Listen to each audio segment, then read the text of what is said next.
Hi ladies, I just wanted to make this video because I've had some really difficult time staying on track with my fitness goals, and I was getting a little depressed and upset and frustrated because, you know, lately I've had a lot going on in my life, and I let those things in my life distract me and get me off track and drain me of all my energy and positivity and hope and all of that stuff. And I found myself getting depressed and really short-tempered. And I watched this video the other day that kind of made me look at things in a different light. You know, many of us always say that we don't have enough willpower, and that's why we can't fight off temptations and stay on track when it comes to our fitness goals. But I was reminded that we have to learn how to take control of those things that are controlling us. And a lot of times we allow the circumstances in our lives to consume us and steal our power from us. We forget who we are, and we forget the ability that we have to control the things in our lives. Sure, many of us are going through things that are devastating and time-consuming and all of that. But if we really look at our lives and we analyze everything that we're doing, we can find the time, make time to reach our goals.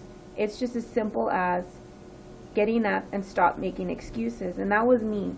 I'm still going through this process right now. You know, I have a lot going on in my life, and there are moments when I'm emotionally drained, physically drained, and I just want to curl up in my bed or get in front of the TV and just sit there and just have a moment of silence. But then I can become so consumed with that I get comfortable and step out of my dreams and desires.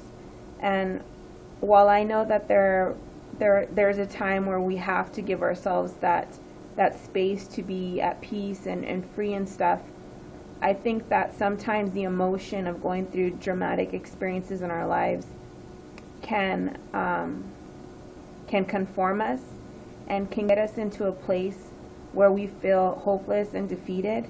And that's what I was feeling. I was feeling so defeated because here I am, a personal trainer, and I'm not any better than anyone else. I just have a little more education about certain things, and there are other people that know way more than I do. So I'm not any better than anyone.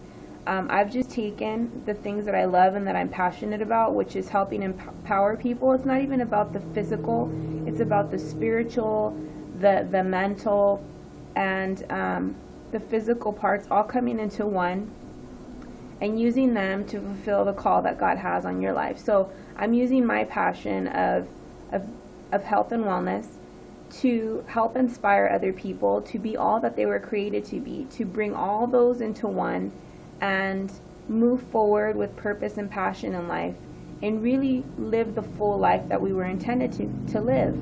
And so, you know, I spend so much time, I dedicate so much time to encouraging other people and to helping them pursue their dreams and reach their goals.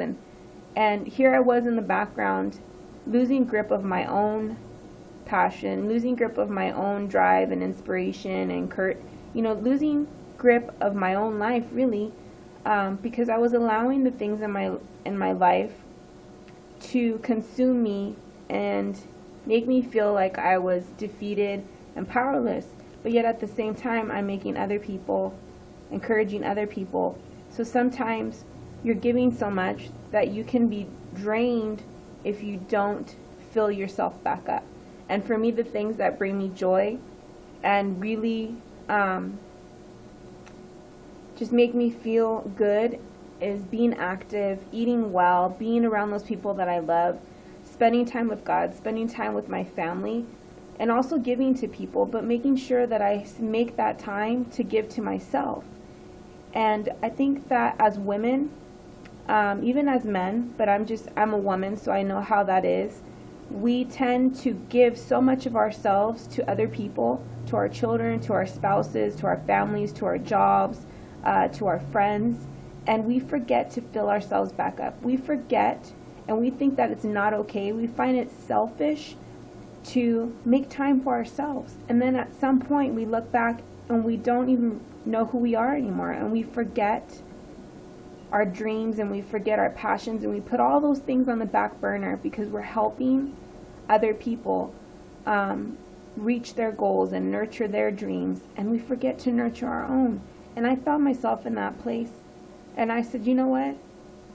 You have to take control again, because you're not defeated, because God's power is within you. God's Spirit is within you, and He is powering you through these things in your life, though they may be difficult, though they may be spiritually, emotionally, physically draining. There's still enough in you to still pursue your passions. And as you fill yourself up and start pursuing those things that bring you joy, then you'll be filled back up, and you'll be able to give all that you need to give to those people that you love, those people that you want to nurture. You'll be able to give to them when you first give to yourself. I can't offer somebody a glass of water when my glass is empty. And so it's important that I take the time to fill my glass up by doing the things that I enjoy doing. It's not about willpower. It's about the power that is working within me. It's not about fighting something. It's about surrendering to the Spirit of God and allowing Him to empower me to pursue and do all the things that He placed within me. These desires that I have are not my own.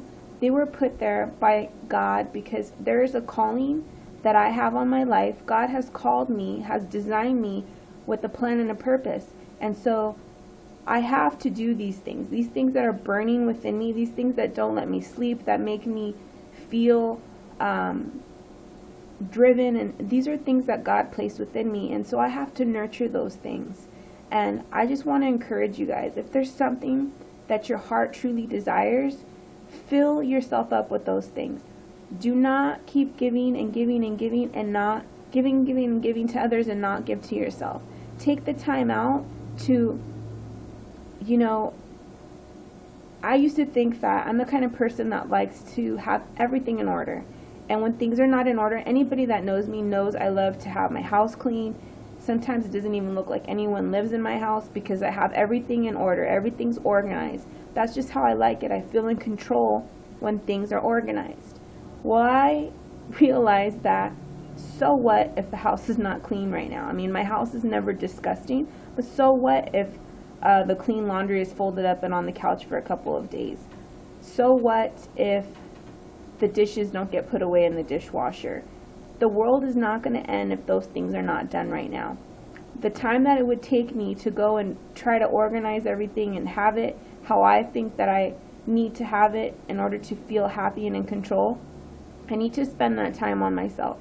I need to spend that time doing the things that I love to do. Sometimes we want to have control over the things that we can see, but yet we lose control over the things that we can't see, like our spirit and our desires. We lose control of those things because, you know, faith is not in the seen. Faith is in the unseen, and we have trouble walking in the unseen things. We try to control the things that we can see, and we neglect the things that we can't see. And so we continue to feed the flesh instead of feeding the spirit. And so I noticed that for myself, and that's why I've found myself so frustrated and feeling so defeated, because I haven't been feeding my spirit. I have not been feeding my faith. I have been doing all of this stuff naturally, been trying to have everything in order and make sure everybody's taken care of and make sure everybody's happy, and I lost control of myself. And I cannot give all that I need to give to the people that I love if I'm not happy, if I'm not full myself. And so I just want to encourage you guys to continue to feed yourself, continue to nurture your dreams. Do not put yourself on the back burner. You need to be center in your life. Of course, God is the number one person, and your life revolves around Him, but it's between you and God. And when you and God are in perfect alignment with each other and you surrender yourself to Him, then everything else in your life will come into alignment. But the number one thing that you must get in order, the number one thing that you must take control of, is yourself. And so I leave you guys with that. I pray that you guys are encouraged, that you guys are fighting for your goals, that you're living the life that God called you to live. Until I see you guys again, please take care. God bless.